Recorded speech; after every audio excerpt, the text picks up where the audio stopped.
Fintech Chatter podcast, brought to you by Tier 1 People, the leaders in executive search for fintech ventures.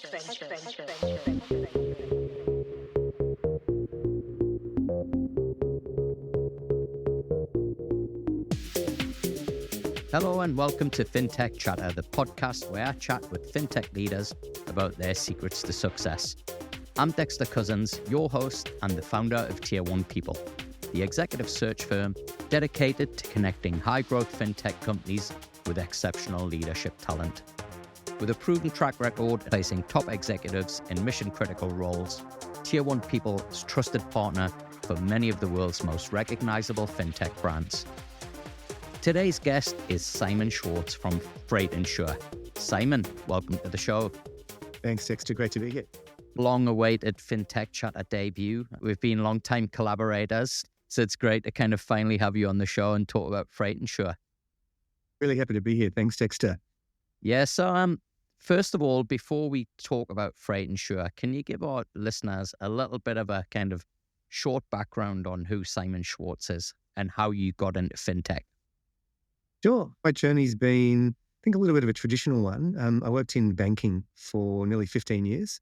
I left traditional banking, investment banking, and my first role was as a executive of one of Australia's largest fintech businesses. But, you can run an investment banking business, you can run a fintech business. And I found that startups, scale-ups, completely different kettle of fish. But I had all the functional skills from my banking days to really make a go of it in fintech. And since then, the last 10 years, every business I've been involved in has been fintech or Insurtech. And it's really about leveraging the things all the traditional skills, credit risk, product design, customer satisfaction, and doing it in a way that you can distribute better, faster, and more accessibly than anyone else using technology.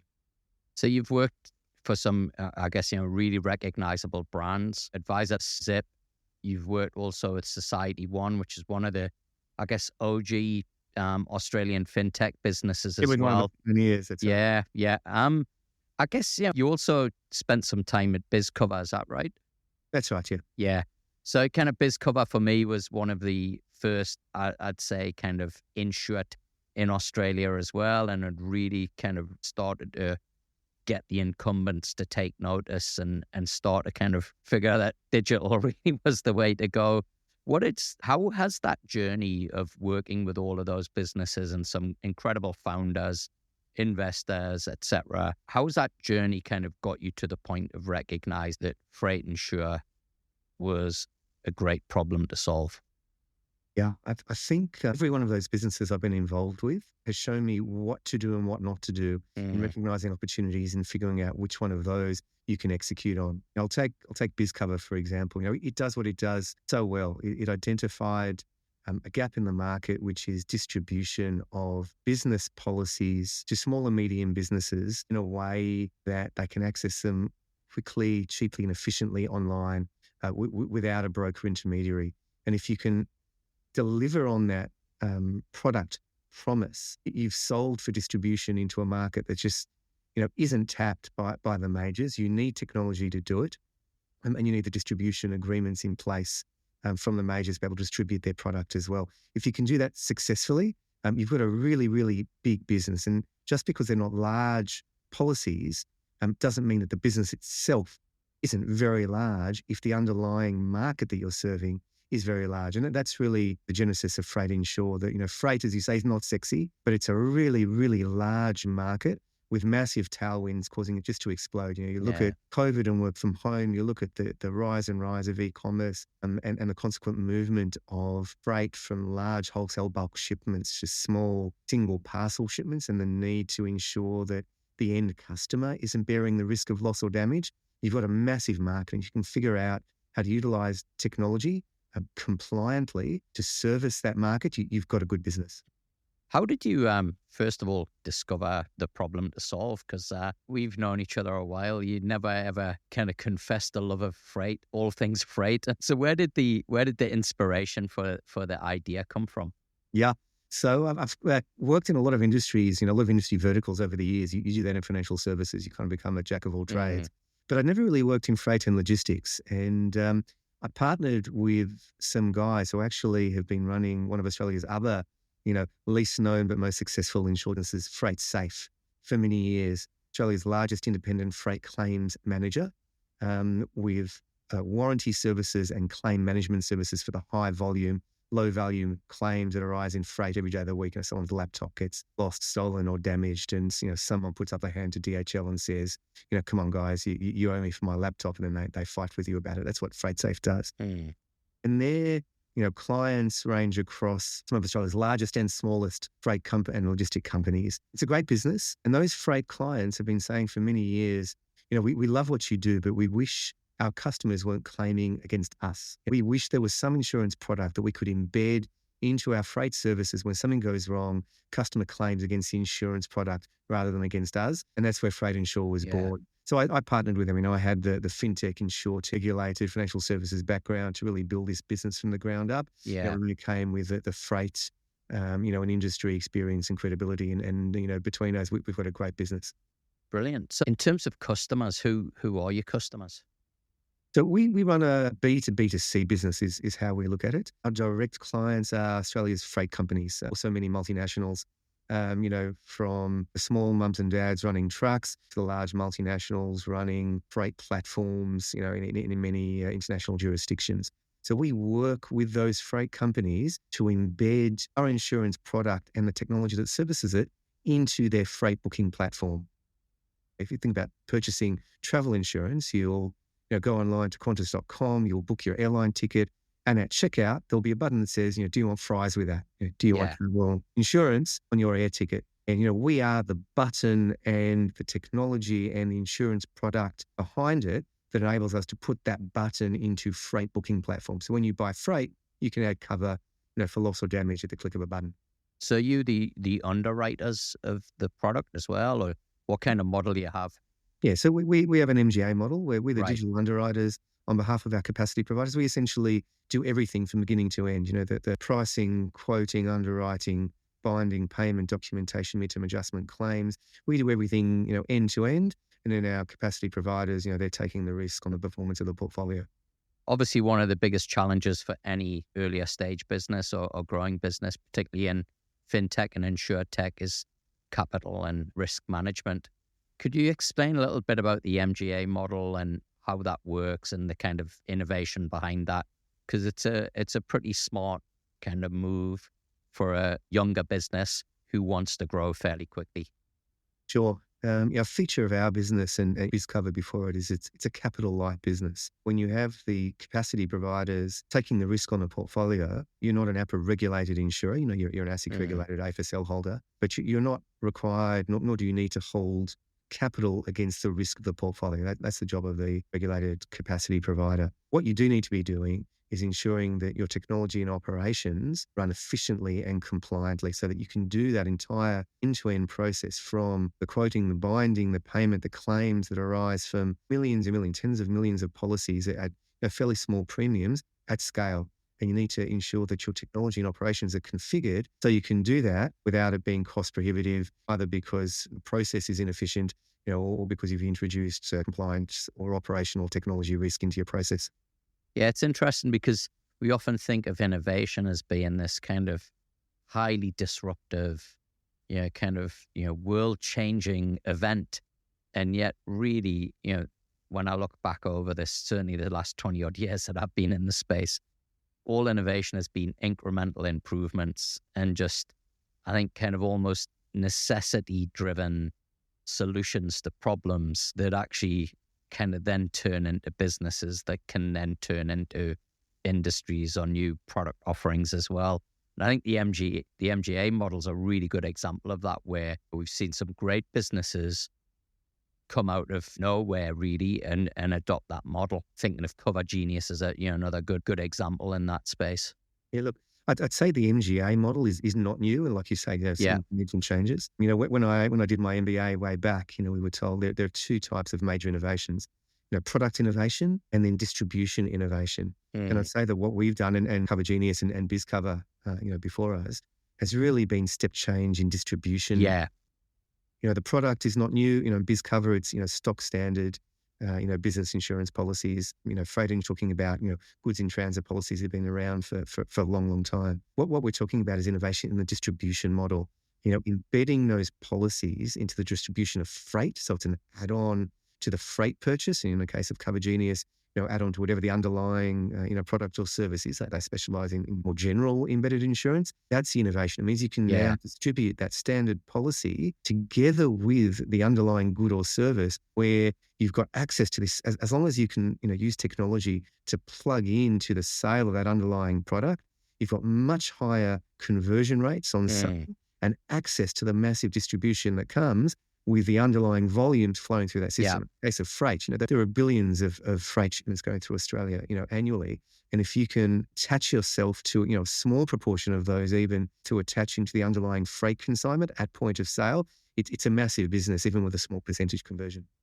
I think what's also really interesting is if you look at fintech, and certainly over this last 5 years or so, some of the key kind of, I guess, trends have been banking as a service, which that hasn't quite worked. And now it's evolved to embedded finance. And you think about embedded insurance, it's been around a lot longer than the embedded finance piece has as well. And yet it's not really talked about at these events, right? Like that I go to. It's almost like embedded finance is this new thing that's, we've just thought it up. And it's actually been around for quite a long time. Yeah, it has. And I think the innovation here is figuring out how and where to distribute using that. Yeah. You have to think, where's the innovation going to come in insurance? It's not really product. It's not really risk-taking because that's what insurers have been in for a long time. They've got a lot of data, a lot of experience, a lot of experienced people, playing in that space. The innovation comes in distribution of figuring out where you can embed and how you can embed those policies so that you can do it at scale. And that's where the digital economy has really, opened up, vast markets. That you think about your typical consumer. It said that, when someone buys something online, they want the same experience, whether they're going through Apple or Amazon or Netflix or Qantas, or AIA or IAG. Consumers don't differentiate the product or service they're buying. They want the same, Apple and Amazon service in everything that they're buying online. So if you can figure out a way to offer those traditional products and services in a way that can be delivered to the customer, at an Amazon, or Apple pace, or brilliance of customer journey, you've got a business because you've innovated on the distribution. And then the MGA business model allows you to do that profitably. Yeah. Before I launched Tier 1 People, a lot of my clients were insurers. And I think one of the kind of key frustrations that I had working with insurers, and I think it's still there, is that their idea of innovation was improving process in the back end. And as a customer, this is, That's absolutely right. Because if you think about what insurers do, they're about the product and all of the operations that happen behind the product. Whereas distribution, traditionally in insurance land, that's what intermediaries do. That's what brokers do. So you're not innovating on the distribution side. You're innovating on the product and the product operation side. As you say, your clients would be thinking about how they can make the process more efficient on the back end. And the customer doesn't care. The customer wants to know, how can I purchase this policy quicker, easier, cheaper? And, claim should be a brilliant experience rather than having to go through the intermediary. And that's what we and all of the insurtechs like FreighInsure, try and do and are really able to do using technology if you do it well. Yeah. So talk me through the FreighInsure business. How many people are you now? So we're about 40 people between Australia and Sri Lanka. We utilize resources between the FreightSafe and the FreighInsure teams. And we use those legacy resources from FreightSafe, as part of the broader FreightSafe group where we can. And then we hire, specialist executives where we need. Yeah. And in terms of the Sri Lankan team, is that operations, technology? What elements have you found have been able to offshore well, and what elements have you found you've got to kind of keep onshore to optimize the business? It's a good question. You always have to tread very carefully because there are a lot of efficiencies to be had in offshoring, but you lose some degree of control and also some degree of locality, proximity to your customers. So we find that anything that can happen more or less in the back office, ought to be successfully offshored. And we've had a very strong and stable team in Sri Lanka focused on tech and operations for many years. Those functions which you really need boots on the ground, local marketing, local sales, to some degree, local execs. Those are what we try and do based out of Australia. That model's worked very well. We don't use, labour hire firms. We really have our own teams that happen to be based in Sri Lanka and have been very strong and stable teams for years. And in terms of, I guess, the kind of growth trajectory since you joined, Simon, where was the business when you came on board, and kind of where have you taken it to now? Look, so I came on board at a conception stage. Together, we designed and launched FreighInsure in about 6 months from, design to launch. We sold our first policy probably 2 months later. And since then, the business has been, growing exponentially. We're currently experiencing around 30% month-on-month growth at top line. It's a very large market. It was very underserviced. And the more freight company distributors we get on board, it just adds incrementally and exponentially to the volume of policies and the premium flowing through the platform. And in terms of scaling kind of challenges, has that presented any kind of issues to you as you've been growing at that velocity?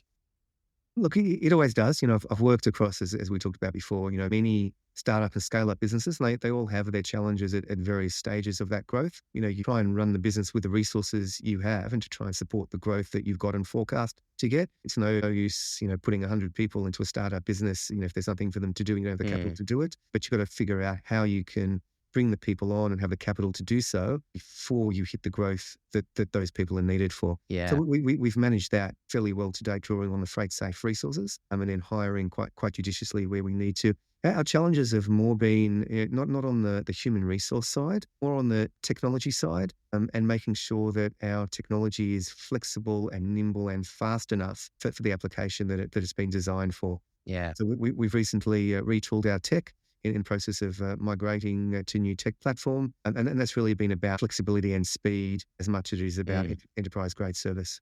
So we're talking just a couple of days after Black Friday, I think. Did you see a spike in your customers, and did that have any impact on you technology-wise? It's funny, you talk about a single event, Black Friday or Cyber Monday.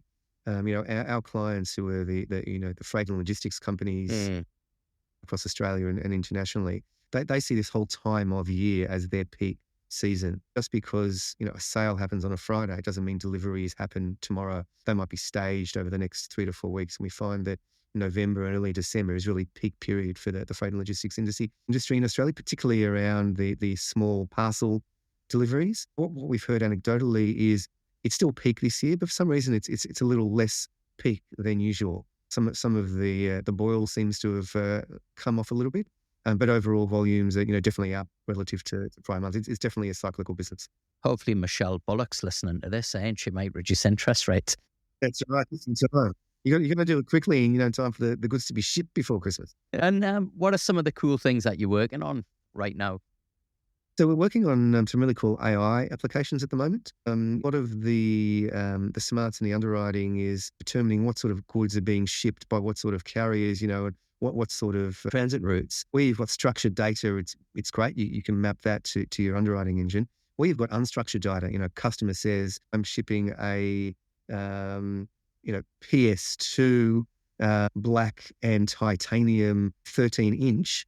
It doesn't say electronics or game. You have to figure out, across a million consignments, how to map that into your underwriting engine. So there's some pretty cool, AI applications that will take those large unstructured data sets and map them, into the categories that your underwriting engine needs. In early days, we've seen actually, really good responses at the moment. You mentioned as well there's a rebrand coming. What was the kind of thinking behind that? And is there a danger that you kind of lose some of the momentum or the kind of brand recognition that you've already had? So the impetus for the rebrand was really around, 2 years into the business. We're really clear now on what our essence is, why we exist, and what value our customers get from us.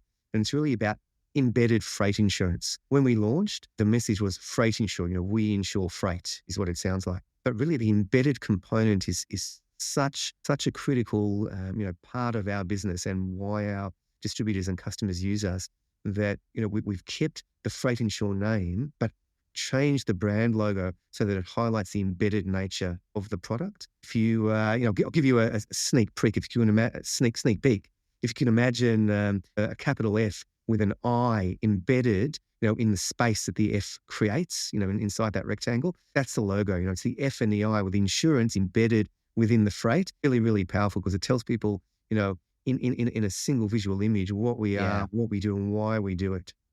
And one thing that really kind of always fascinates me, Simon, is I see a lot of founders who spend an awful lot of time kind of creating values, for a culture, and then creating this other set of values for customers. And I kind of always wonder, what's the difference between your people and your customers?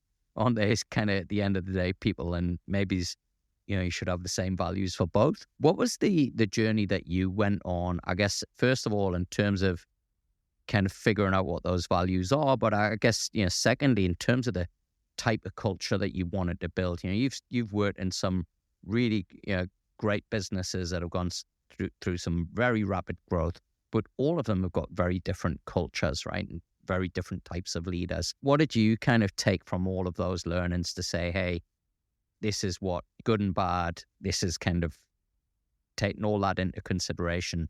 This is who I want FreighInsure to be. This is who I want FreighInsure to stand for.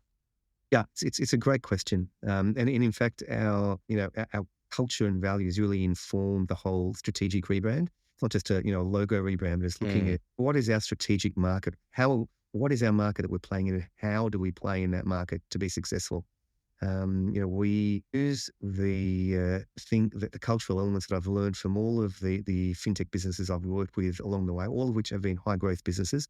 Some of them are focused on innovation, some of them are focused on execution, and some of them are focused on relentless customer satisfaction. Understand your customer, understand their needs, and make sure you satisfy them. And what we've built in FreighInsure is really the intersection of all three of those things, which is innovate relentlessly, execute relentlessly, and focus on your customers relentlessly to make sure that the innovation that you are delivering through your execution is what's going to make them very happy and keep coming back for more.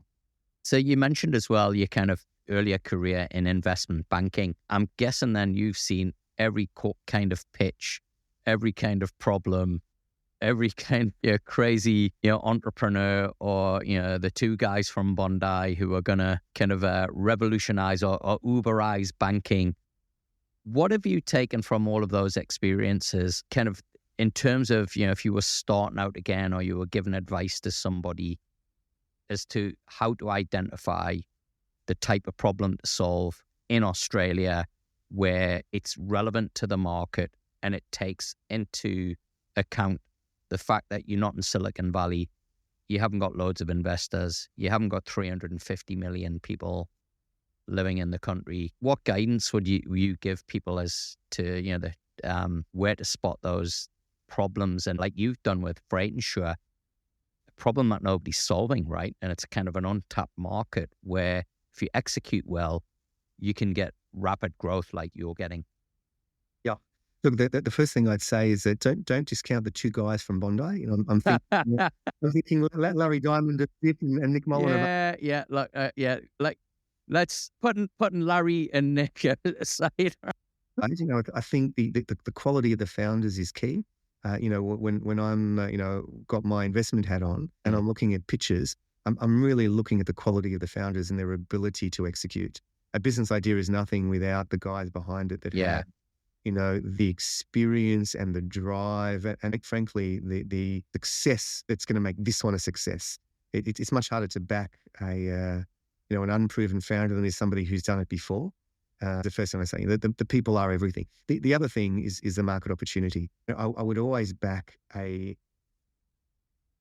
problem looking for a solution than a solution looking for a problem. If there's a clear market opportunity where customers and potential customers are saying, wow, if you were able to deliver this to me, or, this is a thing that's making my life a nightmare. If someone could solve this problem for me, I would buy that every day of the week. That's a good business if you can figure out how to deliver that product to them profitably and sustainably. That's what FreighInsure fundamentally does, and that's what BizCover fundamentally does. And I'd say Zip is in that category where the founders of Zip and Afterpay tapped into almost a zeitgeist of modern consumer to say there's a demand for a product the customer don't even know they have. They delivered it to them, and the rest is history. I think SocietyOne tried to do that, but tapped the zeitgeist a bit wrong. The idea of society led lending and borrowing peer to peer is a great idea in principle. In practice, it just doesn't have the economies of scale or the price competitiveness that you need to offer a sustainable product and build a profitable business in the long term. I think most of those peer-to-peer businesses have since merged or disappeared. Yeah, I think that's kind of one of the challenges, right? Is that there's often this kind of thing of, hey, we're changing the world, and we're gonna solve the kind of unbanked in Africa, or we're gonna and then you go there and you realize that actually somebody's already solved the problem. People don't want you to solve the right. What you think is a problem ain't a problem, but it can't be solved profitably. And that's often the problem that you'll find there is a product market fit, but the two sides of strategy are, do you have a product that people want to buy, and can you produce that product and sell it profitably? And you have to be able to solve both of those two things, and that's really what we would look at. Is the strategy sound? And strategy is both market facing and also the ability to deliver into that market. So there's a paradox, I guess, for anybody who is looking to get an idea off the ground or a business off the ground, in that if you kind of go to the kind of usual channels, the advice that you're going to get is focus on AI or focus on Web3 or whatever the next hot thing is. And so we see this kind of cascading of ideas all in these spaces. Nobody's going, hey, I think there's an opportunity in freight insurance. You might want to have a look at that. How do you get the inspiration, the ideas, the kind of discipline to, okay, I'm going to shut out the noise and I'm going to go and spot where the problems are? Do you have like a framework or anything that you kind of use to go and identify those problems?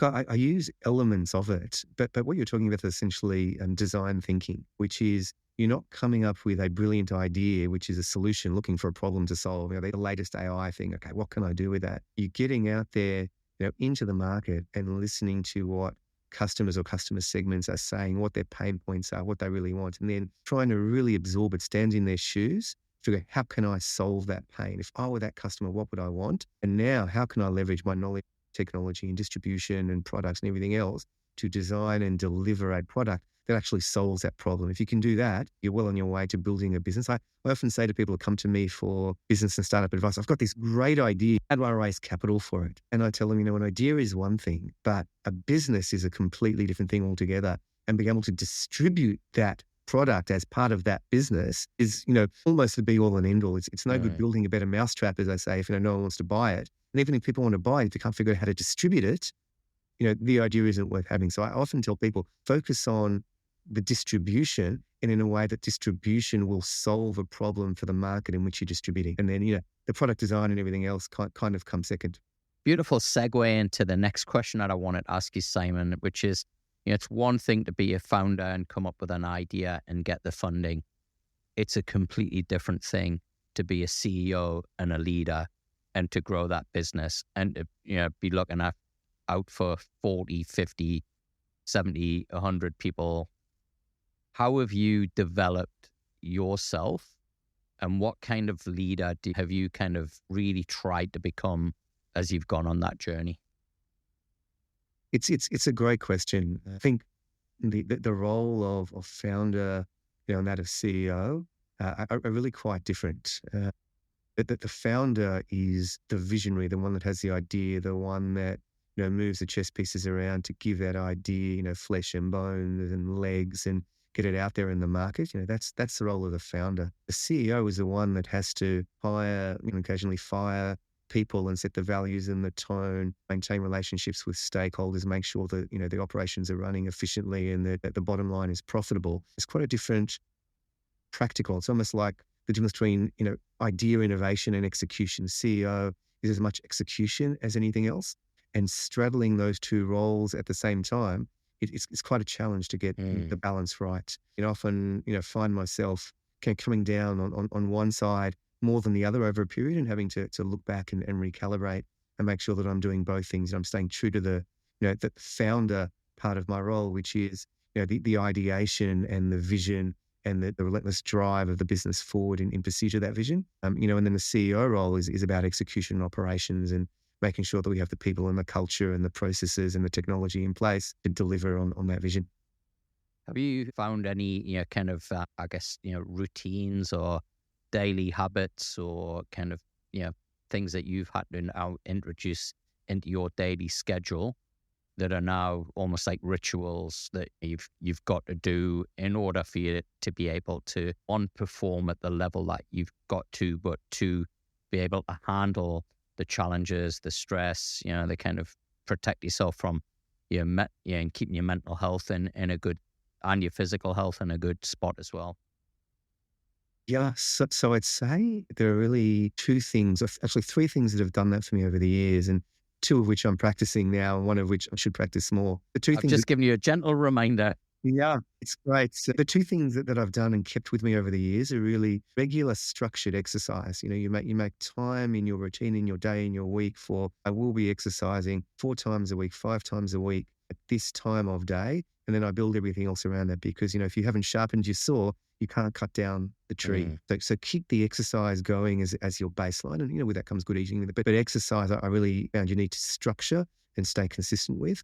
And the other thing that's really got me through is, as an observant Jew, I keep Sabbath on a Saturday. And that day where you switch off and you're not thinking about work and you're spending time with family and community and allowing everything else to process in the background without getting, drawn into the million things that suck you in your workday. I found actually it's been invaluable for me over the years, actually keeping grounded and going out, to do battle again the rest of the week. Yeah. The third thing I'd say is meditation. There was a time when I was meditating regularly, early morning and late evening, and found also it was very, very helpful just to stay centered, and have your brain not following every million thing that comes in through the day. I just haven't been as diligent and consistent as I'd like to have been over the years in staying true to that morning and evening meditation. Yeah. I now do it sporadically rather than consistently. And in terms of kind of learning, inspiration, and just keeping up to date with what's going on in the industry, there are any kind of resources that you use or podcasts that you kind of regularly listen to, that you sign up to that you found beneficial? So I've been a long time reader of McKinsey articles, signed up to them, maybe 25 years ago when I started working professionally, and, find that there's just a steady variety of articles on up-to-date issues and recap of historical issues with modern relevance, that if you just read a couple of these, every few weeks when they come out, you really stay on top of the latest thinking without going down the rabbit hole of very, you kind of sift out what's new, what's old but new, without being drawn into the latest and greatest. And there's always 1,000 of those a year. And how do you, with your limited time and expertise, figure out what's real and what's not? The most important thing, though, is in my experience, is to read widely and then just reflect on what's going to be useful for you. A lot of times, advice is good advice, but not for you or not for your company, for your values, not for your person or your brand. Letting it come in, but then going through the processing phase, which says, I wonder what the relevance is to my business and, and my person in my circumstances. And you get a lot more out of, that sort of approach than blindly applying the latest fact. Yeah, look, I really agree with that. I remember I went through a phase, when I was a younger man, of really kind of having the type of adulation that you see people having for Elon Musk, I had for Richard Branson. And then as I started to settle down and think about a family, I was like, why am I following this guy? Like, he keeps doing all these stupid stunts where he could easily die and, should have died about 7 times, and he'd leave his kids without a father. Why would I want to follow that example? And I think as you dig more and more into it and your own values and, hey, what are you about as a person? It's critical, right? That if you're going to have mentors or people that you go to for guidance and advice, that there's that alignment around not only values and, hey, they've got to where I want to be, but they've also done it in a way in which I want to do it, whether that be, hey, treating people right or, whatever it is. And I think that's one of the kind of challenges that we got in society, right? It's like, people keep following false idols.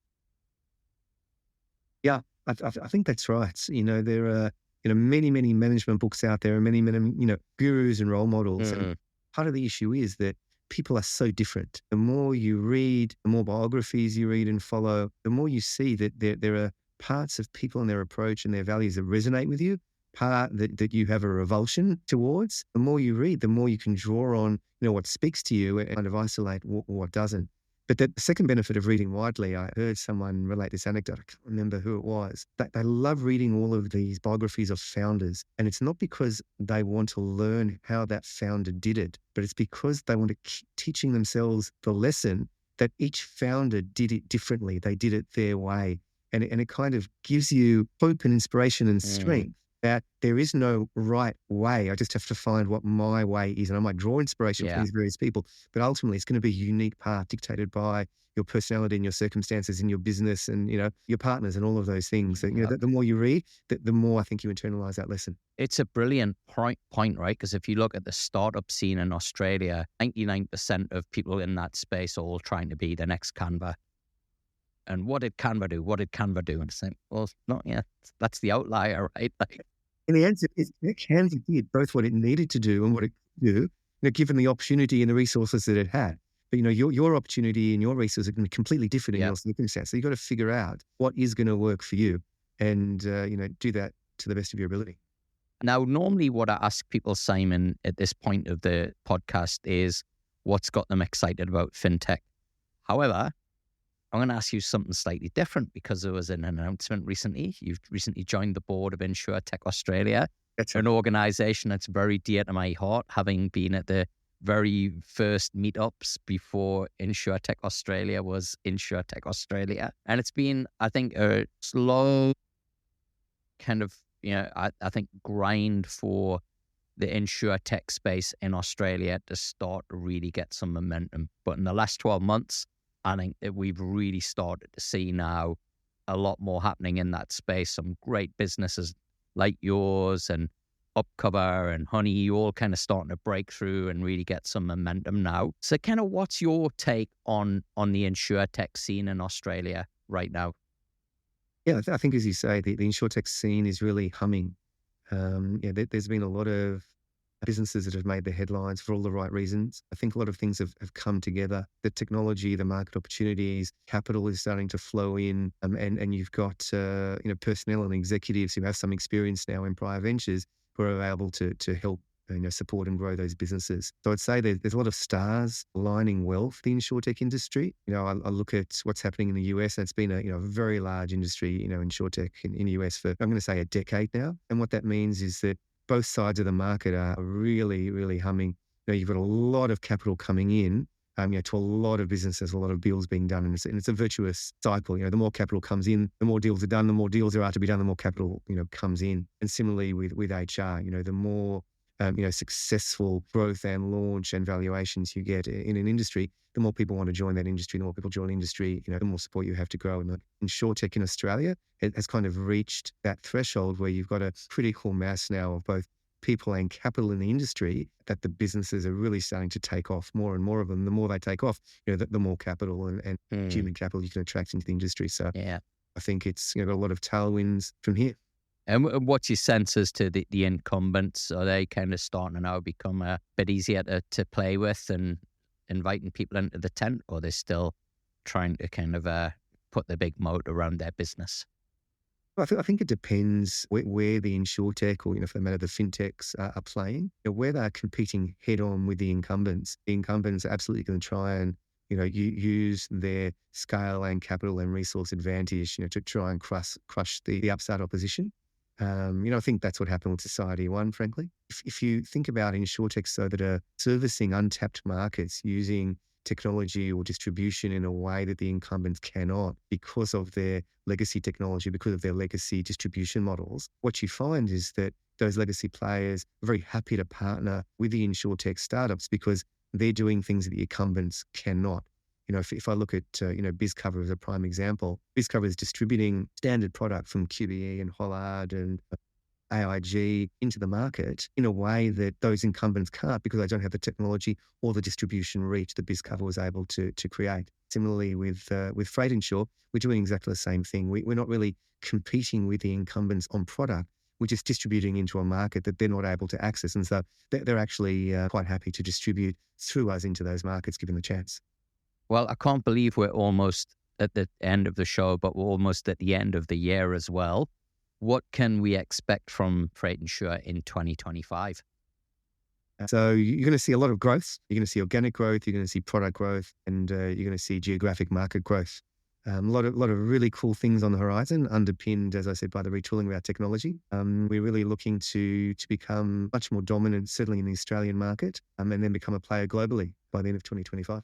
We get some amazing talent listening to this podcast. We all listen to in, I think, over 40 countries as well. If there's anybody listening out there who likes the sound of the growth journey that you're on and is interested in careers at FreighInsure, where's the best place for them to go, Simon?